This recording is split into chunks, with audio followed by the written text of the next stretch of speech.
Nerds of Color, and I'm here with Megan Suri, Lukas Gage, and Harvey Guillén from Companion.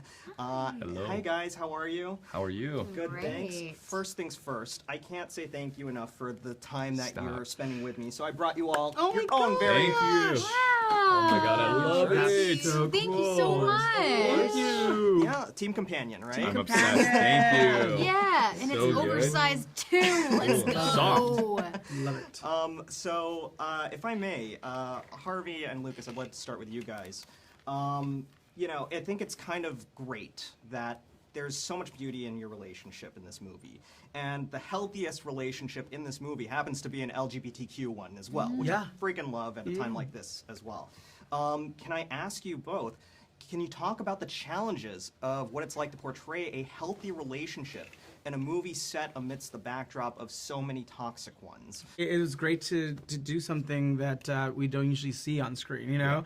I think sometimes queer relationships are portrayed as like very just over the top and dramatic and only with one mind, you know, or goal in mind. Yeah. Which, you know, sexy, you know, is cool and fun, but it's also nice to see when two human beings, whether they are, you know, same sex or not, really do love each other, and to make the only relationship in the movie be the queer relationship that really is organically beautiful, and they do love each other. And there's a moment where we have our spoiler, or we saw it, but when we do our kissing scene, and we were like really like specific on like how do we convey with the kiss, you have to be able to see that these two people really do love each other. Yeah. And we were watching the playback of it, and we're like, I think that's the one. I think because we really wanted to show that even though it might seem one-sided sometimes, a relationship, that these two people really do care for each other, and that's where it needed to count. And I think that scene with the kiss was really special and beautiful. And it is interesting that it isn't a physical portrayal in this movie. It's not like overly sexualized, like a lot of,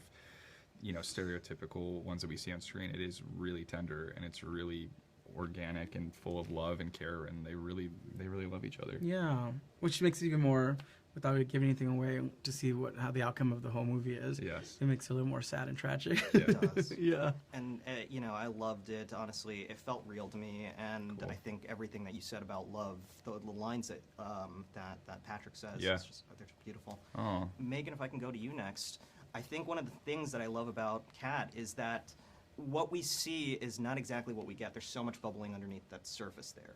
And I think it kind of comes out in the conversation that you have with Iris near the beginning of the movie. The one thing that you guys share is that you're both characters that are surrounded by male toxicity, and you're in these kind of abusive relationships that you just want to try and get away from. I asked Sophie this, and I want to get your opinion as well.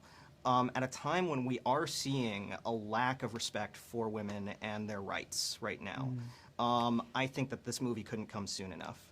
And as one of the females in this movie that knows what it's like to potentially be part of that thread of disrespect that's coming around, what is the message that you hope people take away in the current culture or climate after they see Companion and meet Kat and Iris?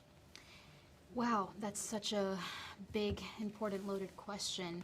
I think ultimately what I hope audiences or anybody that watches our movie takes away from it is just really that humans, especially women, we deserve to be treated with respect. And we're seeing some of the most blatant disrespect come from male humans in this movie. And I think it's, in a lot of unfortunate ways, it is a reflection of how society sometimes treats women or what they believe women's role in society is. And I really just hope that after this movie, people can walk away having a deeper conversation about what it means to get closer to a human connection as we start to move away from it as technology is growing. And so, yeah, I hope that answers that question. It does so very beautifully. Okay, Thank you so much for that. And thank you guys so much for your time and for this wonderful movie. It's truly, this is going to remain on my top 10 list of 2025 until December next year. Yeah. Oh, thank you. So Thanks for sharing. Fanboys, professional artists, and professors. Maybe a nerd who's just like you, talking about the things that you like too. So I invite you to the NOC. In full color, you see me. The hard knock life, comics, movies, and TV. Yeah, pop culture with a different perspective. Watch it on your screen, hit play, so check this.